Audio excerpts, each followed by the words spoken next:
7 gradi. È un fatto eccezionale perché è fatto da tutti i paesi dei dintorni, comprende Simi, Burgei, Quarto, tutte Cagliari comprese. Tra cui siamo venuti noi oggi a vedere e ammirare tutti questi bellissimi alberi che hanno la corteccia arrasigata dai cervi.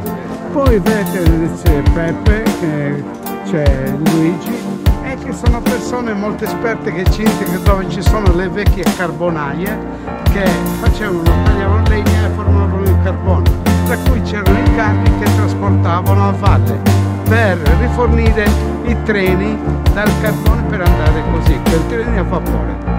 E così proseguendo, poi potremmo iniziare a spiegare il significato della foresta, poi ancora verde, non è impaccato ancora del 1700.